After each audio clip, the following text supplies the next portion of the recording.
Mientras trabajaba en un extenso campo de maíz en las afueras rurales de la ciudad, un jornalero agrícola cuidaba los cultivos cuando tropezó con algo que lo dejó paralizado de asombro. No muy lejos de allí, los investigadores descubrieron más tarde una chaqueta negra, abandonada en el suelo. Solo unos días después de este lúgubre hallazgo, las autoridades localizaron el bolso de Dahlene Carlson, descartado a casi 6 millas del campo de maíz, aparentemente dejado atrás para ocultar cualquier vínculo con la escena del crimen. Lo que al principio se había tratado como un desgarrador caso de persona desaparecida, había tomado ahora un giro trágico hacia una investigación de homicidio a gran escala. El enfoque cambió. Ya no se trataba de qué le había sucedido a Dahlene, sino de quién era responsable de ello y por qué lo había hecho. Queridos espectadores, en este canal descubrirán las historias de crímenes más impactantes, reales y estremecedoras. Si no quieren perderse ningún caso, suscríbanse ahora y no olviden dejar su me gusta. Su apoyo nos ayuda a seguir contando la verdad.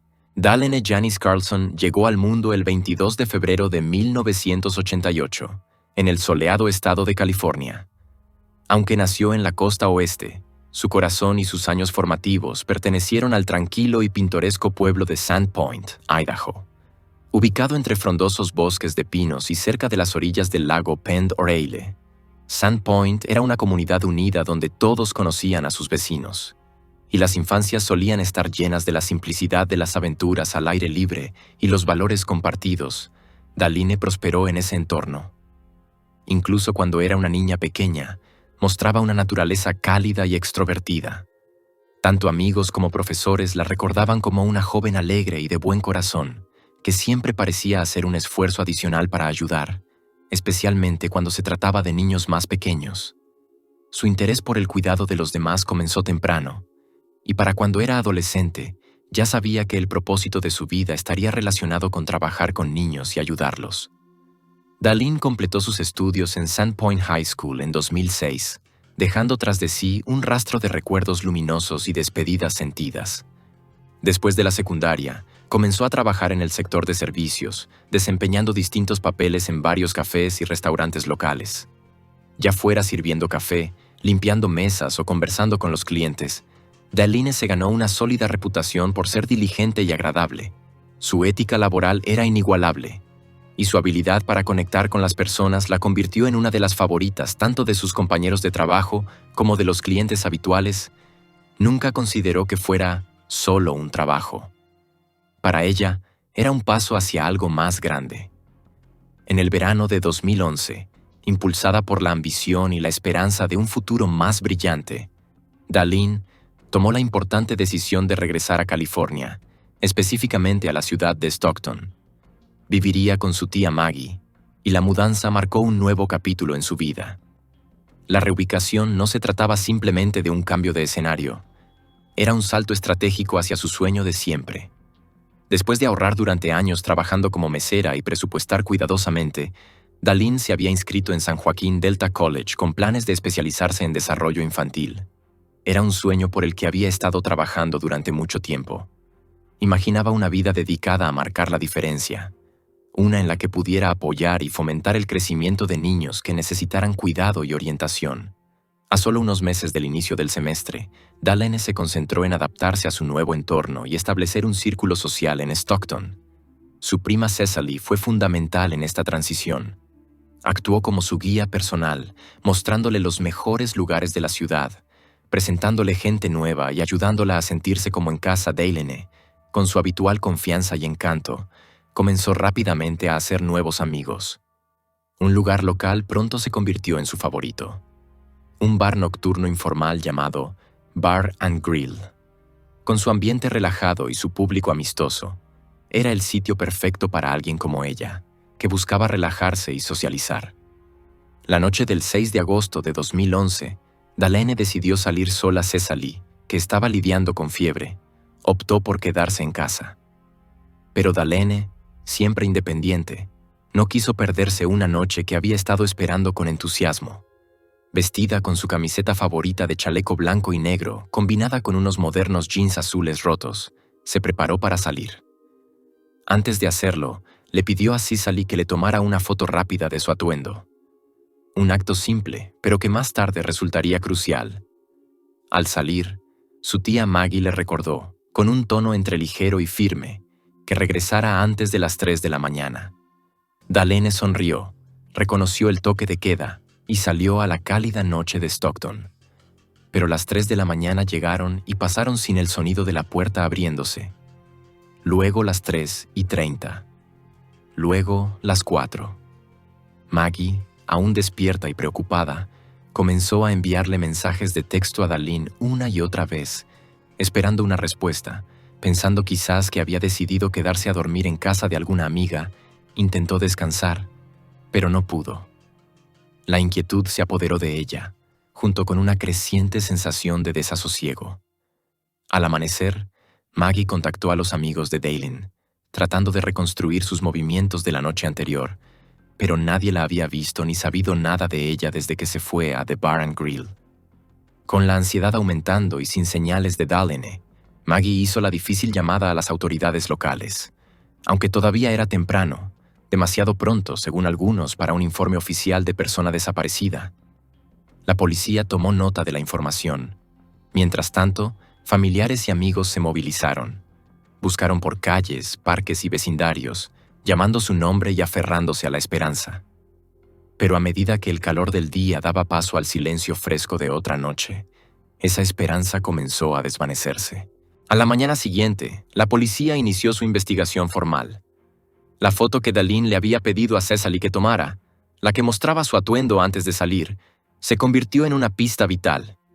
Los oficiales usaron la imagen para recorrer negocios locales y hablar con los residentes. Su primera parada fue The Bar and Grill. El gerente del lugar recordaba a Dalene era una clienta habitual. Amigable, sociable, el tipo de persona que deja huella. Recordó que pasó buena parte de la noche afuera, charlando y disfrutando del aire nocturno.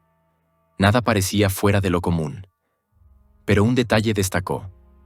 Dalene había llegado con una amiga, pero también se había encontrado con alguien de su pasado. Jacob Evangelisti, su novio intermitente de 25 años. Según Jacob, su relación había estado inestable últimamente. De hecho, admitió abiertamente que habían tenido una gran discusión solo 4 días antes. Había descubierto que Dalene había estado hablando con James Cousins, un conocido en común, y las tensiones habían aumentado. Jacob le dijo a los oficiales que, a pesar de su relación tensa, ambos pasaron tiempo en el bar esa noche, aunque algo distantes. Mencionó que se reunieron con amigos en común, pero mantuvieron su distancia emocional. En un momento, Dalene le dijo que quería terminar la relación definitivamente. Aunque Jacob dijo que estaba dolido y quería reconciliarse, Dalene parecía decidida. Según él, ella salió del bar antes que él y no vio con quién, si con alguien, se había ido. Su cronología coincidía con lo que recordaban los empleados, pero las autoridades aún tenían sus dudas. Tanto Jacob Evangelisti como James Cousins fueron catalogados como personas de interés, no sospechosos, pero sí individuos que merecían mayor atención. Mientras las fuerzas del orden revisaban las grabaciones de las cámaras de seguridad del lugar que Dalene Carlson había visitado esa noche, comenzaron a reconstruir una línea temporal fragmentada. Las grabaciones la mostraban claramente de pie fuera del edificio durante un largo periodo, fumando un cigarrillo y conversando casualmente con otros clientes. Aproximadamente a la 1 de la mañana, se la vio volver a entrar al local. Aunque todavía había gente en el lugar, el ambiente comenzaba a calmarse a medida que la noche avanzaba hacia la madrugada.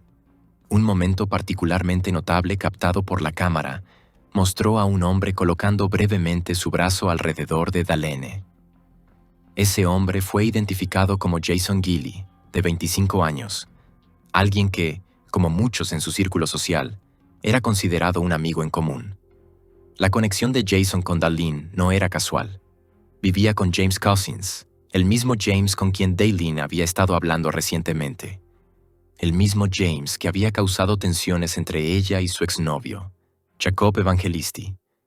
Poco después de esa breve interacción, Dalene volvió a salir, donde fue vista teniendo una conversación acalorada con Jacob.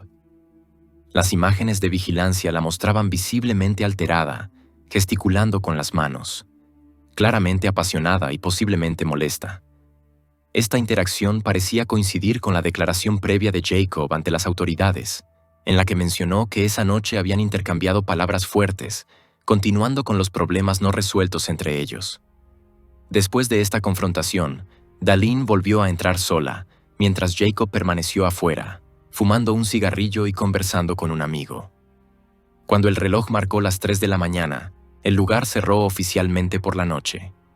La gente comenzó a salir, el personal terminó sus labores y las luces se atenuaron.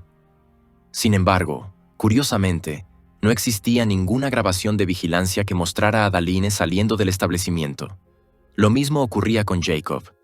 Ambos, de alguna manera, habían salido del edificio sin ser detectados, ya fuera a través de un punto ciego o quizás por una salida trasera que no estaba cubierta por las cámaras. Sus movimientos quedaron sin explicación durante ese lapso crucial, dejando a los investigadores desconcertados. Lo siguiente que comenzó a emerger fueron las últimas huellas digitales de Darlene. Jacob le dijo a la policía que poco después de que el local cerrara, había recibido múltiples llamadas de ella. 12, para ser exactos. En una de esas breves llamadas telefónicas, pudo escuchar la voz de un hombre en el fondo. Darlene, en un tono casual, mencionó que estaba bebiendo en la casa de Jason Gilley. Este detalle levantó sospechas, ya que Jason había afirmado anteriormente que la había dejado en el bar horas antes. En un mensaje de texto enviado de madrugada, Darlene le preguntó a Jacob si podía ir a su casa más tarde, y él accedió. Sin embargo, después de ese mensaje, la comunicación cesó por completo. Jacob finalmente se quedó dormido y despertó en silencio. Sin llamadas perdidas, sin mensajes nuevos, solo una inquietante quietud. Con esta nueva información, la investigación se centró en Jason Gilley y James Cousins. Los detectives querían hablar con ellos directamente. Jason vivía con su madre y su abuela en Stockton, y James Cousins también residía temporalmente allí. Cuando fue interrogado, James se mostró tranquilo y cooperativo. Reconoció que él y Darlene habían estado hablando, pero aclaró que su vínculo no era romántico ni exclusivo. También presentó una prueba sólida de que había estado fuera de la ciudad en un viaje durante el tiempo de la desaparición de Darlene. Esta coartada fue corroborada por múltiples fuentes creíbles, eliminándolo efectivamente de la lista inmediata de sospechosos. Las declaraciones de Jason, sin embargo, plantearon más preguntas de las que respondieron. Inicialmente, les dijo a los investigadores que, después de encontrarse brevemente con Darlene en el bar, le había ofrecido llevarla a casa, pero tuvo que irse solo alrededor de la 1 de la mañana porque su abuela lo había contactado urgentemente, pidiéndole que regresara. Le había dicho que su hijo pequeño no se sentía bien y necesitaba volver de inmediato. Según su abuela, Jason efectivamente llegó a casa aproximadamente a la 1:30 de la mañana, pero la versión de Jacob contradecía la de Jason. Darlene le había dicho a Jacob que estaba en casa de Jason bebiendo. ¿Quién decía la verdad? Para complicar aún más las cosas, Jason señaló a los detectives de nuevo hacia Jacob, enfatizando la intensa discusión que había presenciado entre ambos. Esa misma noche, Jason describió el desacuerdo como volátil, sugiriendo que podría haber escalado después de que se marcharan del bar. Mientras tanto, la comunidad se movilizaba con todas sus fuerzas. La familia y los amigos de Darlene trabajaban incansablemente, negándose a quedarse de brazos cruzados mientras las respuestas seguían siendo esquivas. Lograron reunir $1,000 adicionales para sumarlos a los $1,000 ya ofrecidos por Crime Stoppers como recompensa. Un equipo semiprofesional de fútbol americano local se ofreció para organizar un partido benéfico y una rifa con el fin de recaudar más fondos. Voluntarios distribuyeron volantes de persona desaparecida en centros comerciales, estacionamientos y vecindarios. Organizaron búsquedas y continuaron difundiendo su historia en las redes sociales. El dolor de no saber comenzó a consumirlos. Como dijo una de sus amigas cercanas en una entrevista con un noticiero local, tener que convencer a tu mente de que descarte cada posible escenario es agotador y aterrador. Las conjeturas constantes, intentar conectar puntos que quizás ni siquiera existen, te consume. La incertidumbre se convierte en una sombra sobre todo. A medida que pasaba el tiempo y no surgían pistas concretas, los investigadores ampliaron sus esfuerzos. Visitaron cada negocio cercano, solicitando acceso a cualquier grabación de cámara, por insignificante que fuera. Era un proceso lento, pero finalmente dio resultados. Aproximadamente a la 1:30 de la mañana, una tienda abierta a las 24 horas llamada Food 4 Les ofreció un avance decisivo. En su grabación de seguridad, la policía vio a Daline entrando en la tienda junto a nada menos que Jason Gilley. Ambos estaban mirando los estantes con calma antes de comprar alcohol. Esta revelación contradecía directamente la declaración previa de Jason, quien había asegurado que se había separado de Daline en el bar y no la había visto después. Fue un momento significativo en la investigación. Con esta discrepancia en mano, los detectives llamaron a Jason para una segunda ronda de interrogatorio. Se acercaron de manera tranquila pero directa, dándole la oportunidad de aclarar su historia. «¿A qué hora dijiste que llegaste a casa?», preguntó uno de los oficiales. «Alrededor de la 1:20, tal vez 1:30», respondió Jason, manteniéndose en su línea original. Entonces, sin dudar, el oficial le mostró la grabación de vigilancia. Allí estaba Jason, claramente visible, en la tienda con Daline a la 1:30 de la mañana. Parpadeó, sorprendido. «Sabemos mucho más de lo que está pasando ahora mismo», dijo el oficial con tono sereno pero firme. Jason titubeó. «Ok, espera un minuto. Espera, balbuceó. «Salí del bar con Daline para ir a Food 4 Les». Retrocediendo, Jason dijo que había olvidado ese detalle. Explicó que, después de comprar el alcohol, dejó a Daline en Finnegan's, un lugar cercano donde la gente solía reunirse después del cierre de los bares. Este cambio repentino en su historia no pasó desapercibido. A medida que avanzaba el interrogatorio con Jason Gilley, los investigadores podían percibir que algo en su comportamiento empezaba a cambiar. Las inconsistencias en su relato eran cada vez más difíciles de justificar, y su confianza parecía desmoronarse bajo el peso de las preguntas insistentes. Los detectives, con años de experiencia, reconocieron los signos sutiles, las miradas vacilantes, las manos temblorosas, la voz que se quebraba ligeramente. Jason se estaba desmoronando, y ellos estaban decididos a llegar a la verdad. «Jason», dijo uno de los detectives con tono suave pero firme, «intentemos mejorar esto aquí. Ahora, tú sabes lo que pasó. Tú estuviste allí». Los ojos de Jason se llenaron de lágrimas. Las gotas se acumularon en el borde de sus pestañas mientras finalmente comenzaba a abrirse más que en entrevistas anteriores. Su voz temblaba. «Pasamos un rato más juntos después de volver a mi casa», dijo. Entonces ella se enfadó. Quería irse a casa. Por primera vez, admitió ante la policía que, después de salir del bar y detenerse en la tienda, en efecto habían ido juntos a su casa.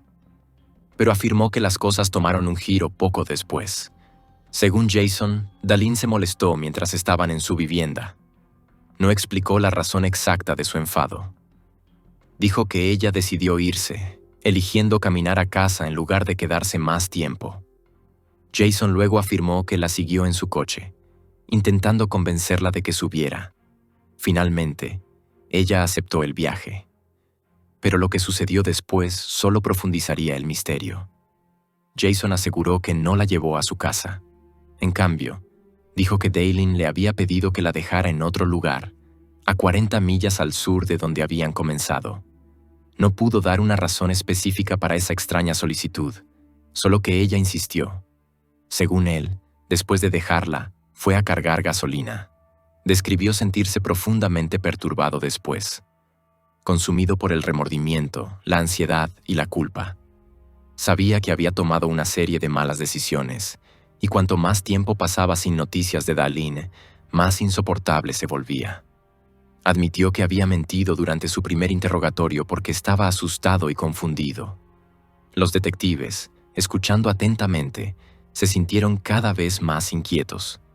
Tenían suficiente experiencia para reconocer cuando alguien eludía la verdad. La historia de Jason había cambiado demasiadas veces. Ahora tenía nuevos vacíos, no menos. Y, en el fondo, Los oficiales creían que el caso había tomado un giro trágico. Uno de ellos se inclinó hacia adelante.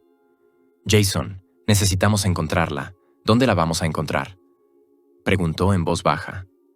«Ayúdanos. Su familia merece respuestas. Esto ya no se trata solo de ti, se trata de ella». Justo cuando parecía que Jason iba a decir algo más, justo cuando la tensión en la sala alcanzaba su punto máximo, evitó el contacto visual. «Creo que necesito un abogado», dijo en voz baja.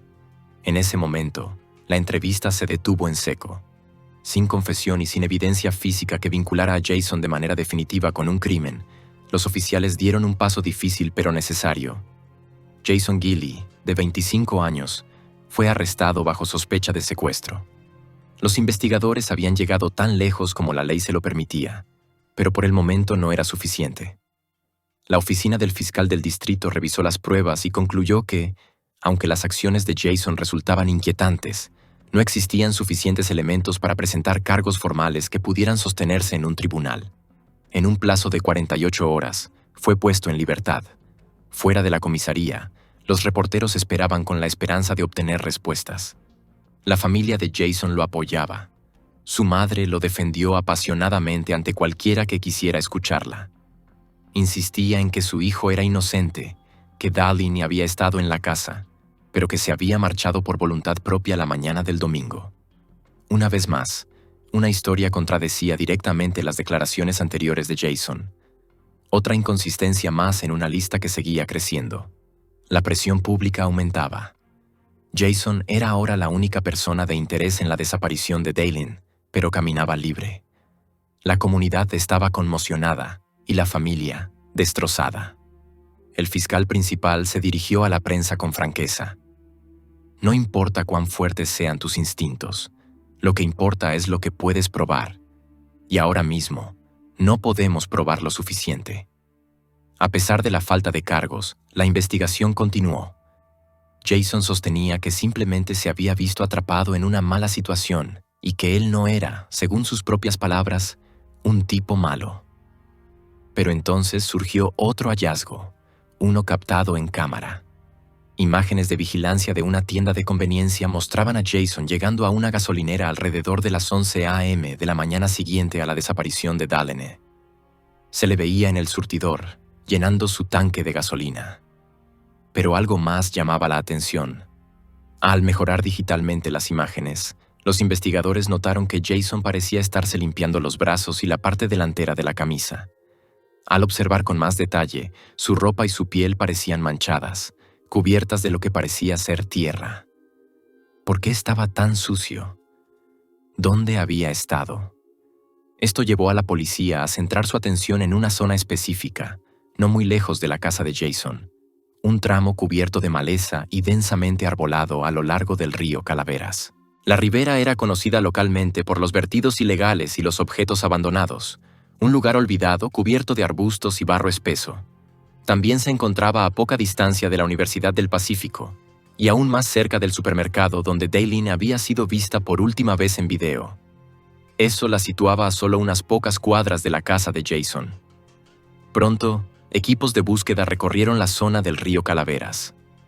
Avanzaron entre hierbas altas, matorrales densos y aguas poco profundas y fangosas. Se unieron buzos policiales. El aire estaba cargado de esperanza y temor. No solo buscaban pistas, se preparaban para la posibilidad de algo más definitivo. Darlene Carlson llevaba desaparecida más de una semana y media. Había desaparecido en las primeras horas del 7 de agosto, y no había habido ni un solo avistamiento confirmado desde entonces. Cuando los medios locales preguntaron por qué la policía se concentraba en la zona del río, los investigadores se negaron a dar detalles. Pero las implicaciones eran claras. Ya no se trataba simplemente de una búsqueda de persona desaparecida. Se estaba convirtiendo en un operativo de recuperación. Los documentos judiciales pronto revelaron más sobre lo que los investigadores habían logrado reconstruir. Según los informes, Jason Gilley había mentido repetidamente. Primero afirmó que no había estado con Darlene esa noche. Pero el exnovio de Darlene, Jacob Evangelisti, dijo a la policía que a las 5 de la mañana de ese domingo por la mañana había recibido un mensaje de texto de Darlene. Ella le dijo que estaba en casa de Jason, pero que se marcharía pronto. Sería el último mensaje que Jacob recibiría de ella. Más tarde, Jason volvería a cambiar su historia, esta vez afirmando que Darlene había ido a su casa y que ambos habían tenido relaciones íntimas antes de discutir.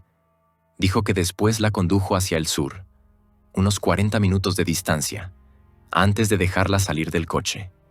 De nuevo, insistió en que había sido decisión de ella. Un último y escalofriante detalle salió a la luz. El teléfono de Darlene permaneció activo después de ese encuentro. A las 11:25 de la mañana del domingo, el compañero de cuarto de Jason recibió un mensaje extraño desde el teléfono de ella. Decía que Darlene estaba en algún lugar de Country Club Boulevard, una transitada avenida cerca del centro de Stockton, y que la batería de su teléfono se estaba agotando. Pero para cuando el mensaje fue recibido, Darlene ya estaba desaparecida, y el teléfono pronto guardaría silencio para siempre. Cuando la investigación sobre la desaparición de Darlene Carlson entró en su 7ª semana, la tensión era cada vez mayor, y el tiempo se sentía a la vez como un enemigo implacable y un aliado que se desvanecía. Los detectives continuaron analizando huellas digitales, entrevistando conocidos y revisando áreas que ya habían sido registradas. Entre las muchas pistas que siguieron, una en particular seguía llamando su atención.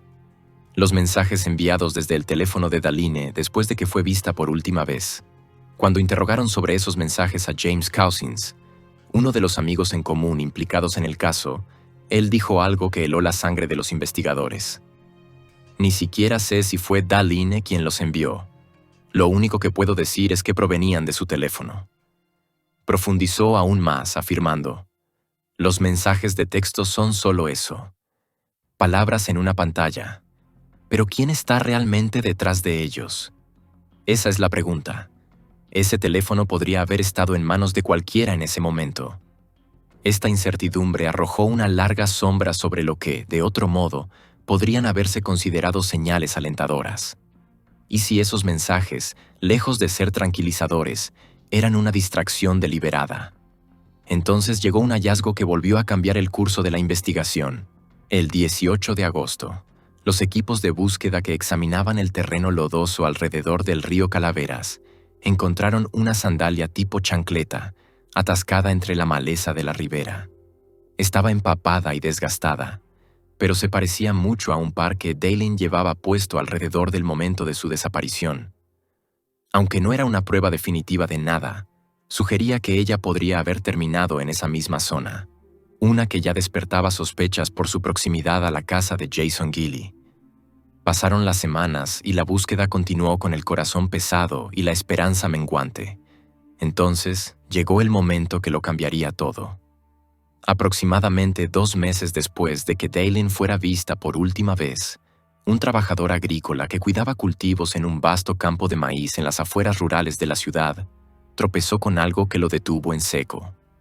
Cerca de allí, los investigadores encontraron más tarde una chaqueta negra y solo unos días después se descubrió el bolso de Darlene a unas 6 millas del campo de maíz, arrojado como para ocultar su conexión. Lo que había comenzado como un desgarrador caso de persona desaparecida se había transformado en una investigación de homicidio a gran escala. La pregunta ya no era qué le había pasado a Darlene Carlson, sino quién había hecho esto y por qué. La evidencia fue identificada oficialmente mediante registros dentales. Para los seres queridos de Darlene, esta confirmación, aunque aportaba cierto cierre, destruyó cualquier resquicio de esperanza que aún quedara. No podía creerlo, dijo con lágrimas una amiga de la familia. De verdad pensé que aparecería. Tal vez asustada, tal vez necesitando ayuda, pero viva. Me alegra que la familia tenga respuestas ahora, pero desearía con todo mi corazón que no hubiera terminado así. Mientras los detectives revisaban la creciente montaña de pruebas, las inconsistencias en la historia de Jason Gilley se volvieron imposibles de ignorar. A pesar de la defensa inicial de su abuela respecto a su coartada, bajo un nuevo interrogatorio, ella finalmente admitió que había mentido para protegerlo, y no era la única que guardaba secretos. Otra persona cercana a Jason se presentó ante los investigadores y reveló que él poseía un arma de fuego, un detalle que nunca había mencionado. Los expertos en balística analizaron los casquillos encontrados cerca de la escena del crimen y realizaron una sombría confirmación. Coincidían con el arma registrada a nombre de Jason Gilley. A la creciente montaña de pruebas se sumaron los datos de las torres de telefonía móvil, que situaban a Jason y Daylene en la misma zona alrededor del momento de su desaparición. Esto, junto con los mensajes sospechosos enviados desde el teléfono de Daylene después de que se presumiera muerta, llevó a los investigadores a concluir que Jason había estado utilizando su teléfono para crear una línea temporal falsa, posiblemente con el fin de engañar a Jacob Evangelisti y a otros que pudieran haber salido a buscarla. La tía de Daylene, con el corazón destrozado y visiblemente conmocionada, lo resumió en palabras que resonaron con todos los que conocían a su sobrina. No entiendo por qué alguien haría algo así a una persona como ella. Daylene solo quería ser aceptada. Era amable, amaba a la gente, tenía esta personalidad magnética, atraía a las personas. Un análisis forense más detallado del teléfono de Jason reveló que, contrariamente a sus declaraciones iniciales, había estado contactando a Daylene con mucha más frecuencia de lo que había admitido. En un solo periodo de 3 días antes de su desaparición, se habían enviado más de 200 mensajes de texto desde su teléfono al de ella. El tono de esos mensajes variaba desde amistoso hasta insistente, incluso obsesivo. Según amigos, Daylene había comenzado a ignorarlos, intentando mantener las cosas ligeras, incluso riéndose de algunos de los textos más persistentes de Jason. Pero otros dijeron que ella había empezado a expresar incomodidad. No estaba interesada en Jason de esa manera. Según la fiscalía, la línea temporal parecía cada vez más siniestra. Jason supuestamente persuadió a Daylene para que fuera a su casa con el pretexto de pasar el rato o de ofrecerle llevarla a su casa. Una vez allí, algo ocurrió. Los fiscales creían que se enfureció cuando quedó claro que ella no estaba interesada en él románticamente. En el tribunal, el caso contra Jason Gilley continuó fortaleciéndose.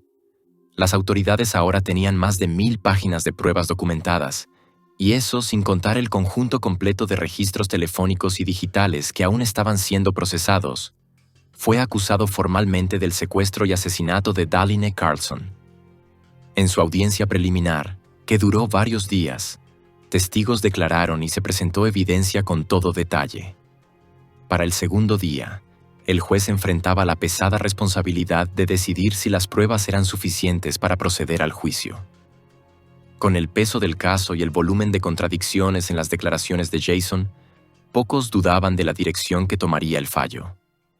Debido a que el crimen implicaba circunstancias especiales, es decir, secuestro en conexión con homicidio, Jason se volvió elegible bajo la ley de California para la pena capital. Sin embargo, debido a los desafíos legales en curso contra la pena de muerte, incluido el caso de Michael Morales en 2006, la oficina del fiscal del distrito anunció que no buscaría la pena de muerte. En su lugar, perseguirían una condena de cadena perpetua sin posibilidad de libertad condicional, enfatizando la naturaleza deliberada del acto y su devastador impacto en la familia y la comunidad de Daylene. Aquellos que alguna vez habían apoyado a Jason comenzaron a alejarse. Uno de los momentos más reveladores vino de su ex mejor amigo, Robert Cousin, quien alguna vez lo había albergado cuando la presión mediática se volvió insoportable. Cuando las cosas estaban mal, lo dejé quedarse conmigo. Todos le dimos el beneficio de la duda por lo convencido que estaba de que no tenía nada que ver con eso, dijo Robert a los periodistas. Pero ahora que sé lo que hizo, de lo que se le acusa haber hecho a esa chica, lo he eliminado completamente de mi vida. Ella tenía 23 años, estaba llena de vida, no merecía nada de esto. No siento lástima por él, ni por su familia, ni por nadie que lo haya ayudado a encubrirlo. Una noche lo senté, recordó más tarde el amigo, y le pregunté directamente, ¿tuviste algo que ver con eso? ¿Sabes qué le pasó? La habitación estaba en silencio, el aire tenso. La respuesta de Jason, dicha con una calma que la hizo aún más escalofriante, fue simple. No sé qué le pasó. Pero a medida que los meses se convirtieron en años y la montaña de evidencia creció, esa respuesta ya no tenía el peso que una vez tuvo. Más de 2 años después del día en que Darlene desapareció, las ruedas de la justicia finalmente comenzaron a girar hacia la resolución. Jason Gilley, ahora de 27 años, fue trasladado fuera de custodia protectora y colocado en la población general de reclusos en el centro de detención del condado. Ya no era solo un sospechoso bajo vigilancia. Ahora era un acusado siendo juzgado en uno de los casos de asesinato más profundamente sentidos que Stockton había visto en años. La preparación para el juicio había sido larga y complicada. Durante el curso de la investigación, Jason había dado a los investigadores múltiples declaraciones contradictorias, cada una ligeramente diferente de la anterior. Pero cuando la sala del tribunal se llenó de jurados, equipos legales, periodistas y familiares afligidos, la fiscalía comenzó a presentar el marco de evidencia cuidadosamente construido que contaba una historia muy diferente. Era una historia basada en registros telefónicos, análisis forense, grabaciones de vigilancia y, sobre todo, patrones de comportamiento que apuntaban a una conclusión escalofriante. Mientras la fiscalía hacía sus alegatos finales, pintaron el retrato de un hombre que se había vuelto cada vez más obsesivo. Señalaron los más de 200 mensajes de texto que Jason le había enviado en solo 3 días, muchos de los cuales Darlene había ignorado o respondido cortésmente, y recordaron al jurado la evidencia forense, la ropa cubierta de tierra vista en las cámaras de vigilancia, el arma de fuego que coincidía con los casquillos encontrados en la escena. Pero la defensa contraatacó, haciendo todo lo posible por introducir dudas. El abogado de Jason enfatizó que la triangulación de torres celulares no es precisa, argumentando que las señales podrían haberse registrado en cualquiera de las 3 torres de esa área. Insistió en que la evidencia era completamente circunstancial, que no había testigos presenciales, ni video directo del crimen, ni causa de muerte confirmada que vinculara a Jason más allá de una duda razonable. El abogado defensor también ofreció un motivo diferente para las mentiras de Jason a la policía. No era culpa, dijo, era vergüenza.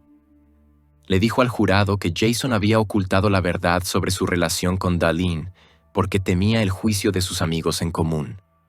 No quería que otros supieran de su vínculo romántico, ya que creía que se consideraría inapropiado o socialmente complicado dentro de su grupo.